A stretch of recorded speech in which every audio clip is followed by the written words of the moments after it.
Welcome to That's My Opinion Pod. I'm your host, Vero Iglesias. This week, I will be recording alone, so no guests this time. And don't be discouraged by that. My friends have made it very clear that they prefer when I have a guest on because it flows better and there's more banter and it's more entertaining. And listen, I get it. I agree with you. But every now and then, you're going to get just me. And I promise I will do my best to bring as much entertainment as possible without a guest. And guests will be coming back next week.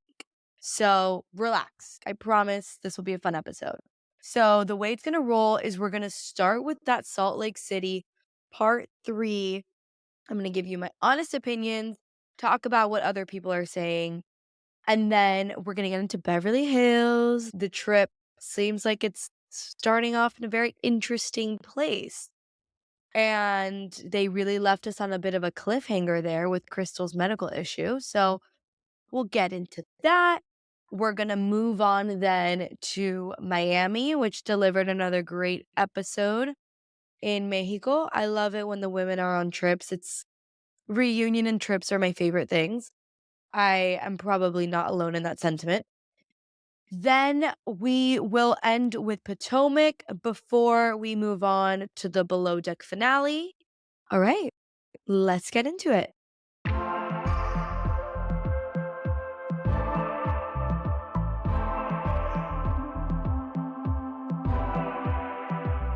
So, Salt Lake City, man, part 3 of the reunion. I thought it was really, really good.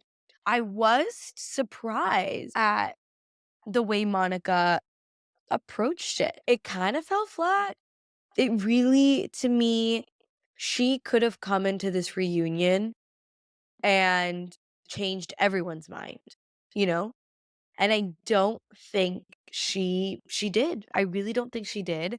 That burn book of hers, once again, cheesy, corny.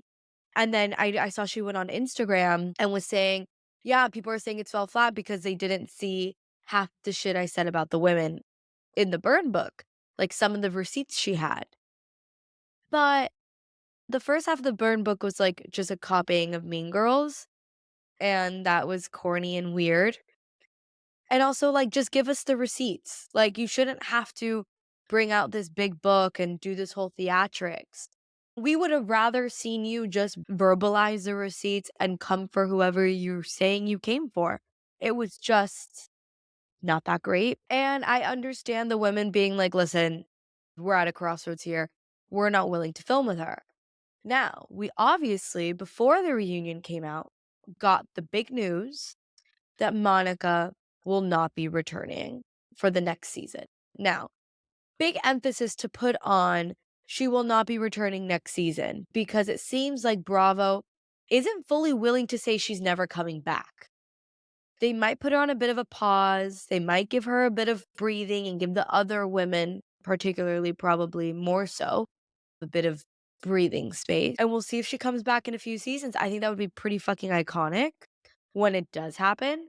Probably more iconic than if they bring her back next season. Now, it seems like the viewers, I don't know if are 50-50 on it or if the people who support Monica are just so loud. But I did see there was like a TikTok I was watching. I don't know what it was, something Bravo related. And it was a lot of comments being like, I'm not watching Salt Lake next season because you guys aren't bringing Monica back. You guys are dumb. You need to bring Monica back. Bring Monica back. Justice for Monica, blah, blah, blah. And I was kind of surprised by that. Although I do know there are a lot of Monica supporters, I didn't think it was to that extent, I guess. But they're out there. And if you're someone who really, really wanted Monica back next season, feel free to slide into the DMs and tell me your side of things. I thought she provided great drama. She did. But this is about housewives, pretending to be friends at least. The women just weren't going to do that because she's not their friend. She was never going to be their friend, or she could have been. I mean, the Watch What Happens Live episode I thought was one of the best Watch What Happens Lives I have ever freaking seen because Andy really gave us his opinion in a way that I Not that Andy doesn't do it a lot, but obviously he's a host, like, he's not really there to give us his opinion, but he really was pushing Heather on some points and some contentious issues. For example, it seems to be that you guys are more upset with Monica and her Instagram and more angry than you were at Jen Shaw defrauding old people. And Andy said, last season at the reunion, I really tried to get something out of you guys and it was crickets. Like, I was the only person upset about it. And him pushing her on those points, I thought was really, really important. Also, the guest that they had, Joel Kim Booster, was, oh, my ideal guest. Like, he was really giving his opinion unapologetically, wasn't holding himself back because Heather was sitting there, and was so intelligent and phrased his opinions in such an intellectual and articulate manner that I was living for it. I really thought it was one of the best Watch What Happens lives I've seen. And I don't know how great Heather was on it in the sense that she's acting very much like a politician and answering questions by not really answering them. Or she answers them, but it's sprinkled around a lot of other fluff that you have to really try to get to the answer. But ultimately, I do understand Heather's position. I understand all the ladies coming together. I'm with them. I support them. I think next season will be great regardless. And yeah, I guess the rest of the reunion, what else did we have going on? Does anything else really matter? Probably not. That was it. I just yeah, and Joel Kim Booster really said it well on What Happens Live that like Monica wasn't even like reading the woman well. Like she was just saying the classic, you're old, you're ugly, blah blah blah blah blah. Also that moment with Angie K when she calls her a lowbrow rat and Monica thought she said brown. It's like you can just tell Monica wants to be the victim. She wants to be the victim in all of this, probably because she's used to being the victim in her life and in situations she's been in. And that was a good example of her trying to be the victim. Now, Monica's credibility to me goes completely out the window on the points of her saying the FBI enlisted her to stalk and drive by Jen's house. That was such an interesting part of the reunion because you have Monica saying, I never really drove by her house. Like it was like 2 or 3 times, like blah, blah, blah, blah, blah. And then you have the receipts roll in, like the receipt of her with the binoculars and shit like that. And it's like, Monica. And then she's claiming she did that to try to catch Jen drinking and driving. Like, it doesn't really make sense. And what other receipts? And even Andy was like, I'm sorry, the FBI asked you to do this? Like, no, no, because realistically speaking, I'm sure if Jen knew the extent Monica was going to just like be around her and be around her house and drive by and all these things. I'm not saying those are grounds for a restraining order, but I am saying it's definitely questionable behavior that could have led to that. So I don't know if the FBI would ever put a citizen in a position to do that, if I'm making sense. Also, yeah, like if you did catch her drinking and driving, what were you gonna do? It's just all very it was all very weird. It was all very weird. Monica just, like, didn't really make sense. I'm sure we're gonna have to deal with her forever.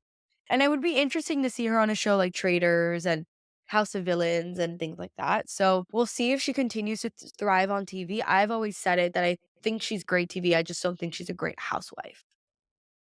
So, yeah, interesting reunion. We'll see what happens next season. Allegedly, the women will be filming in the next few weeks. So that will be a fun season we're gonna get. If you guys have any other opinions that you really want to share about what you were thinking about Salt Lake, please send them over. And yeah, let's just move on to Beverly Hills, which I love that the women are in Spain. And I used to live in Barcelona, which so I hold it very near and dear to my heart. I'm actually dying to go back. Hopefully I'll be back this summer. And they're staying in Sitges, which is like 30, 40 minutes outside of Barcelona. And it's a beautiful little beach town. It's known for having a very strong gay community. They have like a great pride festival that happens at some point in the summer. So it's a hit and a lot of locals will know about it. And I love that they were in Spain. I'm glad we got like a city moment for them and back in Europe. I like the Beverly Hills vacation spot. They're very high class locations. Like OC needs to stop going to fucking Mexico. At least, I mean, we can keep going to Mexico, but can we stop going to like Cancun and Cabo? Like, can we spice it up? Beverly Hills is good at spicing it up. They probably also have a very high budget. So understandable. And I love the house they were staying at. I thought it was great. Okay, but let's get into the drama of it all. So, Anne Marie. Andy keeps saying on Watch What Happens Live and on the internet that like we're just gonna have to keep watching and like dynamics change and blah blah blah blah blah. This first dinner was rough. I mean, her apology, not apology, is what it should be. Her apology came with so much fucking attitude. And that tone was just, it's not cool. It's really, really not cool. And I get Garcelle being like, is this an apology? Because if it's, I'm not accepting it.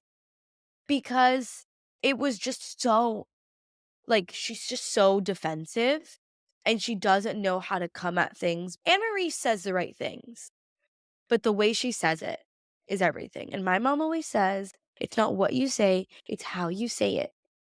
And to me, that apology with how she said it was just not cool. Really, really not cool. And it was just like abrasive. And then her and Crystal, interesting dynamic there. I always love it when like the newer housewife that's been on for like a few seasons but still feels like a newbie then starts to beef with the really new housewife. I feel like that happens a lot. I feel like that happens a lot with OC as well.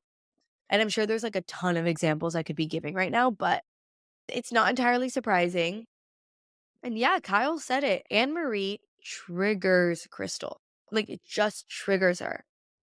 And Anne Marie says at the dinner, Crystal said, you ladies are uneducated and blah, blah, blah. I forgot which other horrible thing she said about the women.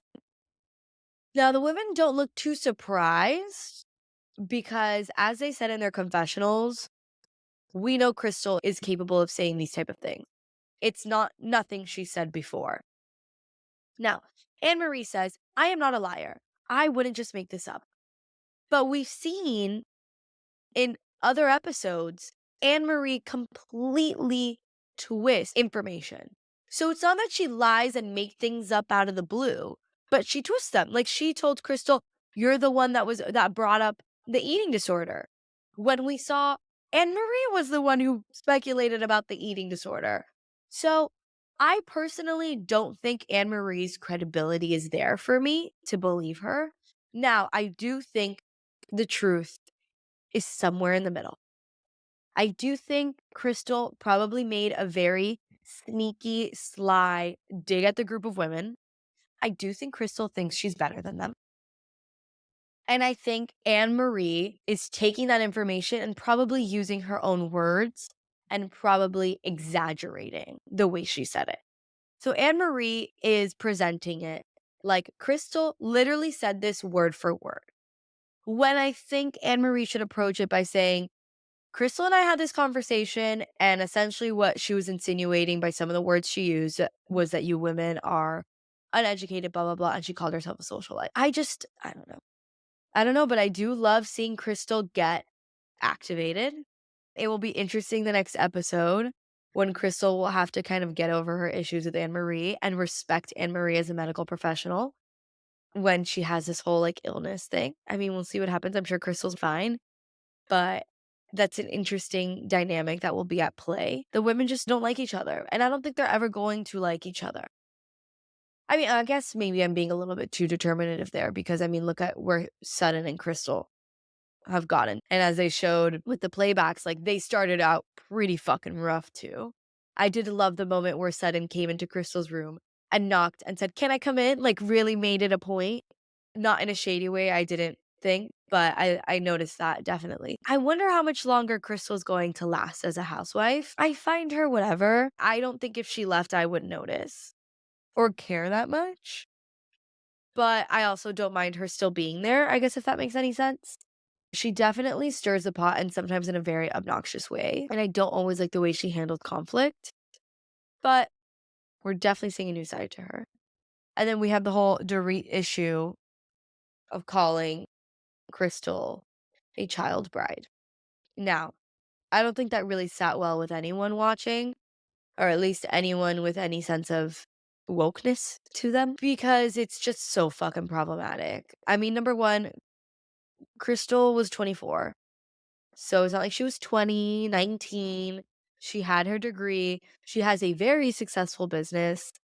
And she's in a great marriage with a very, very, very, very successful man who has never filed for bankruptcy. So I don't know if Dorit should be throwing stones. I really, really don't. And in the way she's doing it, particularly with the fact that Crystal is Asian and comes from a different background and is married to a white man, that has certain implications. And you can tell Dorit is so fucking out of touch. Like, it's actually shocking how out of touch she is. And I love Dorit.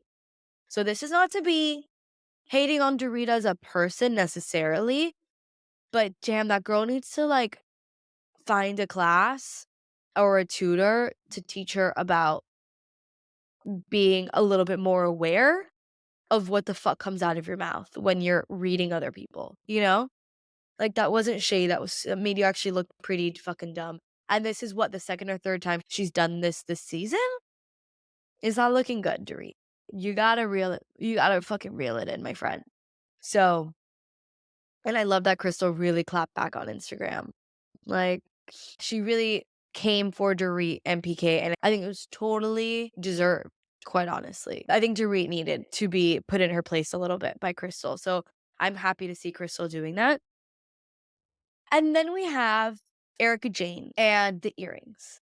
Now, I have hot takes on this. And I'm passionate about my hot takes. And I've been passionate since the whole legal issues came to light. Now, I am on Erica's side because Garcelle saying, just give back the earrings to the victims or like sell the money to give it to the victims. In my opinion, as someone who practices law, and this is not legal advice in any way, shape, or form, I also don't practice this type of law. But in general, that could be used against Erica in all the other fucking cases she's on, all the other trials, all the other things she's being sued for. I mean, I haven't personally kept up with every legal issue Erica has, but because I'm just like, it's not a storyline to me. Let the legal process take it. I trust that Erica has great lawyers and they're giving her sound advice. And there's a reason she's doing what she's doing on the show.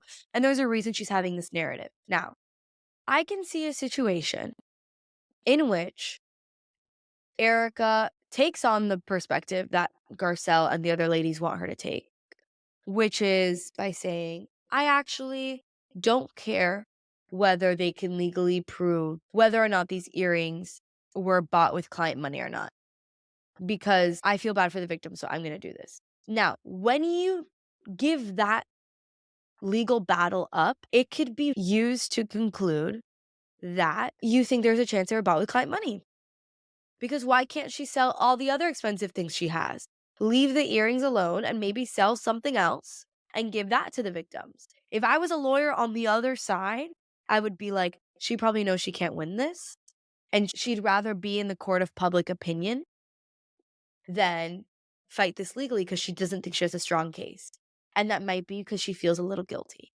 And that could be used against her in other aspects of the case that are happening and other ways that she's involved with the case. I wouldn't be surprised if her lawyers are telling her, you need to fight this out because you were not involved in any way, shape, or form. And there's a way that the victims will be repaid later once this legal battle is over and done with. Give it a second. You can show that sense of empathy at another time. Because right now, legally, if you don't do what you're doing, you could get fucked over. I mean, and why Erica is even involved in all the stuff she's been involved with anyways is really concerning. And as we've seen, she's been vindicated on so many different levels. So, I don't know. That's my personal take on it.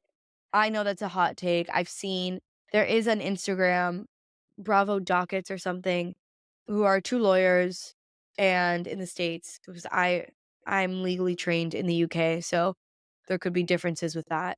But they are continuing to hold the position that they think Erica should have sold the earrings. And given the money to the victims. They say that's what she should have done. They're lawyers. They would have advised that, as essentially, I guess, is what they're saying. I disagree with it, but that's, a position that is being held by other people in the legal profession. So I guess there are two sides in what people in the law think Erica should or shouldn't be doing. Now, you guys have heard my take. And I remember on Watch What Happens Live, Erica said the earrings were sold and auctioned off. And, the money went to wherever they went to, I think to the victims. I don't know. But nonetheless, it was really sad to see Erica really crave validation. And I know she says, I don't need the women to pat me on the back and to admit maybe that they were wrong or to congratulate me. But I think she secretly does. I really do secretly think that she does. And I understand that. And there's nothing wrong with that. So I get her being annoyed. I think it'll be an interesting point at the reunion. We'll see how the women handle it. Yeah, so that's my take on it. I don't know. I think Erica was doing the right thing from a legal standpoint. And I think she cares more about the court of law than she does about the court of public opinion. Yeah, so that was kind of sad to see. I'm sure we're going to see more of those legal issues play out, but I'm rooting for Erica. I mean, if she's innocent, she's innocent. If she's not, I'm sure the legal system will take care of that. I know a lot of people have a lot of different opinions on that. So it's a touchy subject, but we must talk about it. Okay, let's discuss Miami. Another cast trip. The ladies are in Mexico City. Now, Miami girls really have their finger on the pulse when it comes to their trip. Everyone's in Mexico City these days. It's such a popular destination right now, especially I think for Miami people. I know so many people who have been there in like the last month. It's really popping off. The food scene is amazing. The going out scene is really fun. I personally haven't been there, but I've been seeing on all my friends' stories that it looks like a really good time. So I loved seeing them there. I love that we get to see the Miami women go to somewhere they can show off their Spanish and really embrace that part of themselves and their culture and immerse themselves in a way that we don't get with other destinations, I guess I would say. Okay, so this trip starts off strong with Larsa versus Alexia. So what the fuck was that fight about? Can someone explain to me why Larsa brought up that comment that happened a literal year ago? Well, maybe not actually a year ago, but whatever, you know what I mean? Like for us, it happened a year ago. It happened a while ago. It didn't get brought up at the reunion. It didn't get brought up at any other point. It hasn't been brought up throughout the season. And now Larsa's bringing it up and she's coming at Alexia intense as fuck. Now, I would have preferred her, I think, to do it at the actual event because I think they're like tasting Larsa's tequila or something. Now, I think it would have been better if Larsa started off the event being shady and being like, well, I'm just doing what Alexia says I do, which is just bring you guys to help me promote my products, blah, blah, blah. That could have been better than I think the way she handled it. And I probably would have given her a bit more sympathy. But she came in really heated and then she left really heated as well. There's one point where she completely gets up, storms off, whatever. And I don't know if there was something that was edited out that made her get to that point, but I was really confused by it. And then her bringing up Todd. Now, she says it's a compliment. It is, I think, in Larsa's head, quite honestly.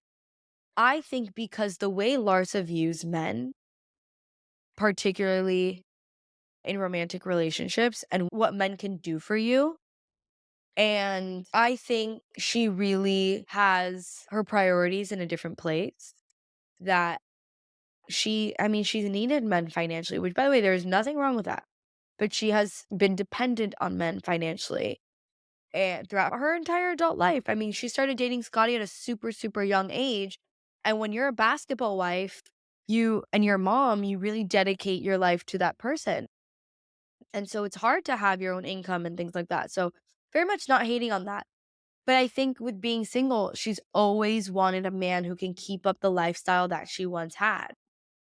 And I think that dependency she has on men and the way that she values men, when she's saying, well, you have a Todd, I actually think she thinks it's a really good thing that you have a Todd. Like she wants a Todd, you know? She wants a man who gives you the lifestyle and gives you the expensive watches and gives you XYZ. She sees that as very important. And I think she sees it as so important that you really shouldn't have any issues when you have a Todd. Like, you really shouldn't you shouldn't complain about everything because you have Todd. Your business ventures don't really matter because you have a Todd. Because I think that's how she views herself. I really think that's how she views her own situation, and it's not in a negative light, if any of that makes sense. But I will say, I loved Alexia being like, yeah, I have a Todd and it's amazing. And it's not just because of the fucking money. Because Todd is obsessed with Alexia. You can tell they have a lot of respect for each other. I think they have a lot of love for each other. They're definitely very attracted to each other. And Alexia was standing her ground being like, yeah, it's not just because he's fucking rich. Like, he is an amazing man and I'm really lucky to have him. So, like, get it together. And also, Alexia has her own businesses and Alexia has worked and she has that nail salon with Frankie and she is a super dedicated mother. And I didn't like when Larsa said, well, I have 4 kids, you have 2, like I have double the work. And it doesn't take into account, the situation Alexia's in with Frankie, which is probably double the amount that Larsa has to put into when it comes to raising children because she has an adult child who needs her more than some young children need people. So, and Alexia, as we've seen with her work with the Demoya Foundation, is working really hard to get Frankie to a level of independence. But as she shared on the show, and as anyone who would know her would know, is that she always has to be very, very aware of Frankie's needs and she has to be involved on a day-to-day. And I'm sure that's exhausting. And I'm sure there's a lot of love there and there's a lot of great things that accompany raising Frankie. But for Larsa to completely throw that out there, I got heated.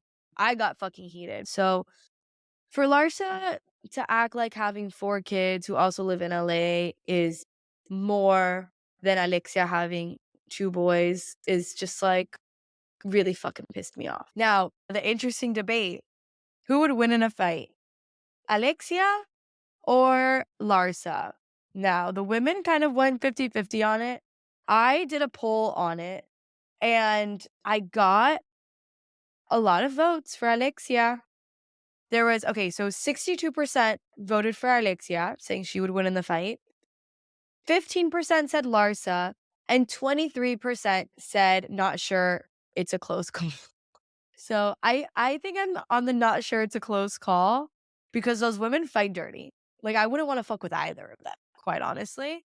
And I also don't get a lot of joy watching them fight because they're so stubborn. It's really like watching 2 fucking mountain goats just like crash into each other and get their horns stuck into each other, then they can't get out and there's no way out. That's kind of what it looks like to watch Alexia and Larsa fight, in my opinion. And then, oh my God, we also have that scene with Lisa when she goes on a walk with the girls and she's telling them about her divorce and updates.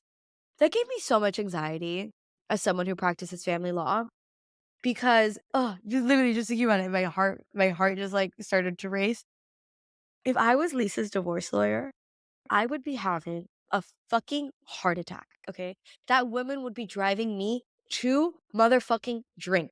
She said in her confessional that they had like some trial or something on the following Monday and they were trying to settle before. No, no, no, no, no. And she's on a trip in Mexico.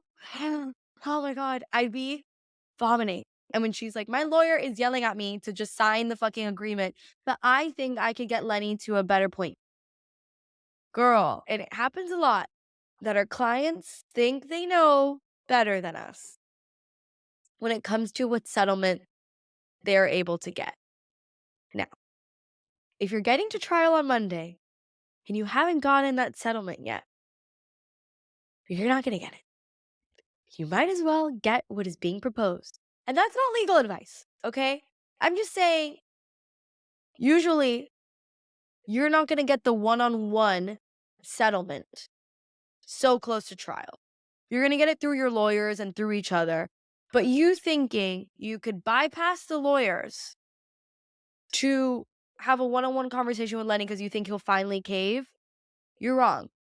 Because he's already spent all that money on the fucking lawyers to go to trial and you're right there that settlement is probably as far as he's willing to go before trial. Once again, just a personal opinion based on my experience. Yeah, so that just gave me so much anxiety. And her being like, my lawyer was yelling at me, telling me to fucking sign it. I was like, oh, the lawyer's probably at his wits fucking end with her. And I would be too, quite honestly. Love you, Lisa. Then, okay. Then it gets to Larsa and Gert. I put it on the Insta story. I didn't even have to do a poll. We all know whose side we're on here. And it's fucking Gertie's, in case I needed to spell it out for anyone. Larsa is so fucking in the wrong. It's not even funny. It's just not even funny. It's just like, it is beyond me. It really is beyond me. And I loved when the producers were in the confessional with Marisol and they're like, would you be fighting with a woman who has cancer and is about to get chemo? And you can see Marisol being like, yeah, can't defend my friend here. Like, I just can't. There is no fucking defending it. And I think that's all we really need to say on the topic. Because, in fairness, Gertie's correct. Even if she didn't have cancer and wasn't going through what she's going through, Gertie's in the right here. That Larsa is fucking phony and says things for the podcast and says things. She cares so much about what's being written about her and what people are saying about her in interviews.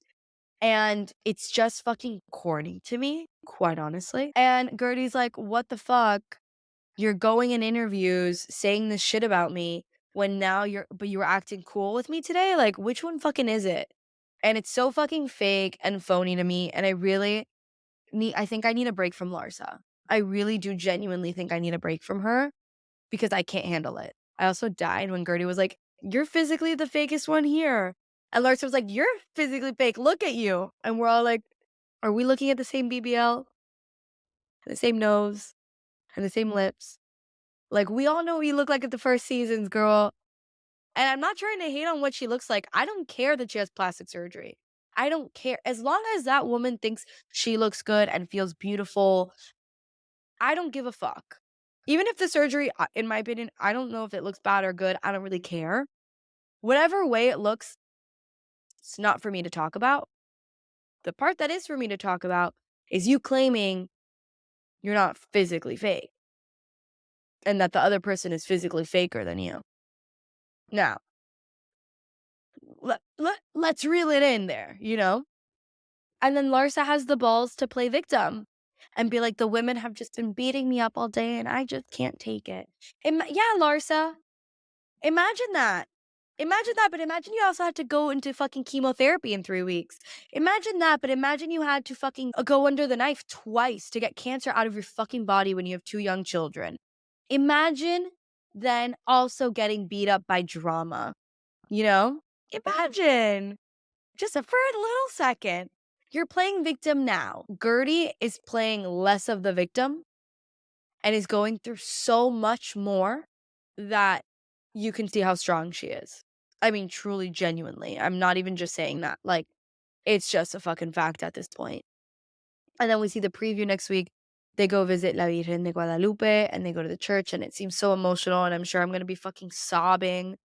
But I didn't like that Larsa was the one holding Gertie. I might be wrong there, but I'm pretty sure I saw what I saw. And I'm pretty sure Larsa is the one whose arm is around Gertie as she's sobbing in the church. And that makes my blood boil. It makes my fucking blood boil.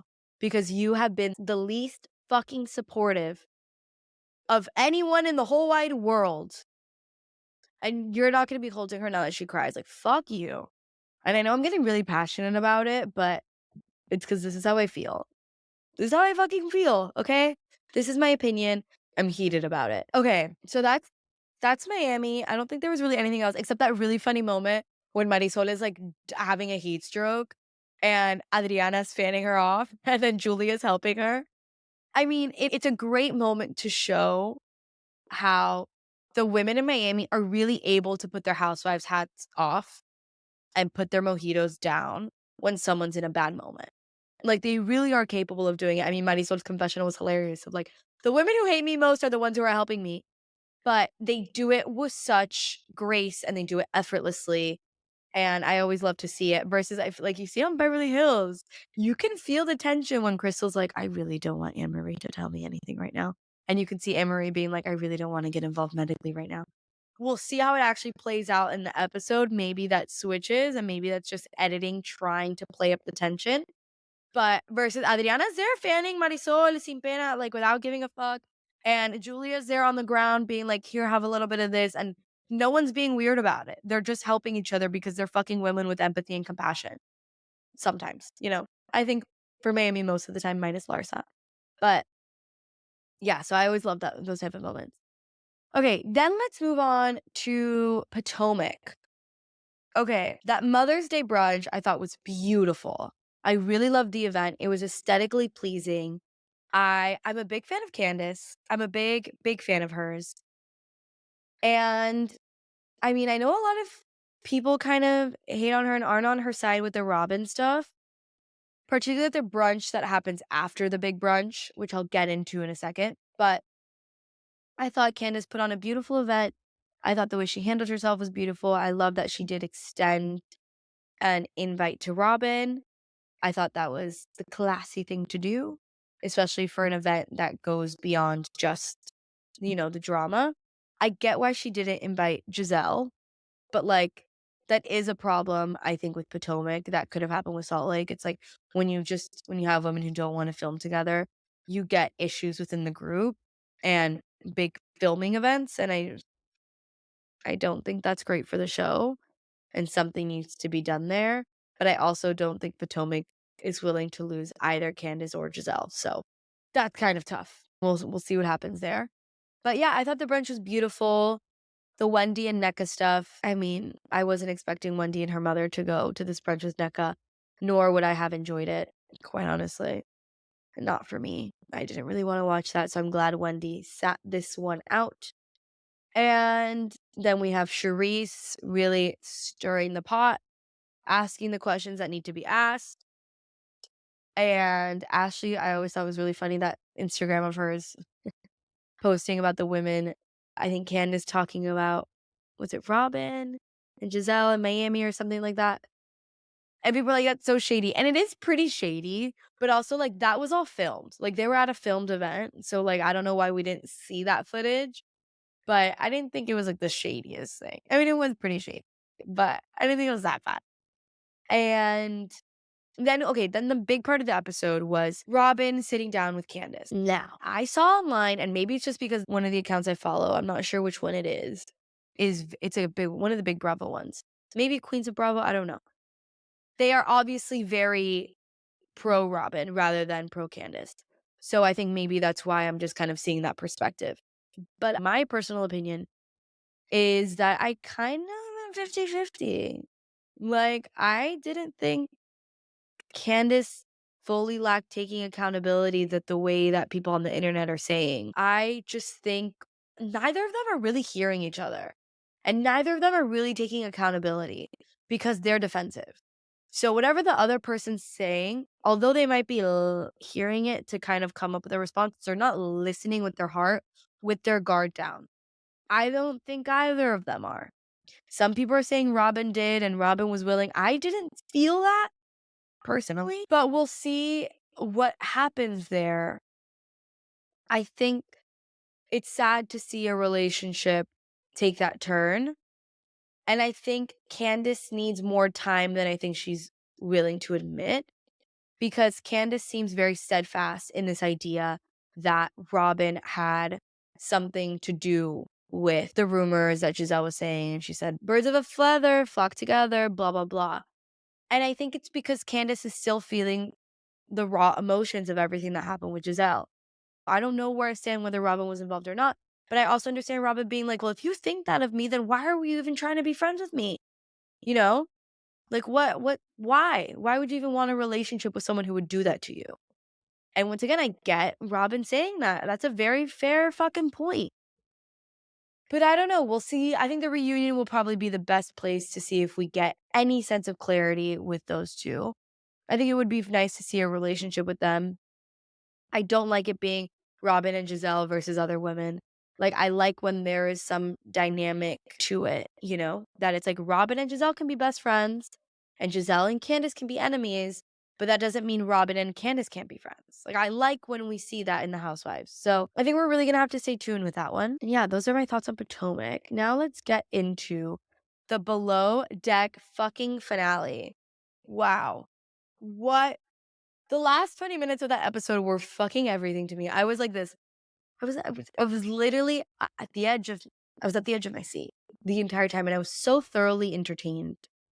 I mean, Jess really was very relatable in that moment when she is mad at Luca and she's like, I'm gonna show him who's boss. I'm gonna show him I can play the game.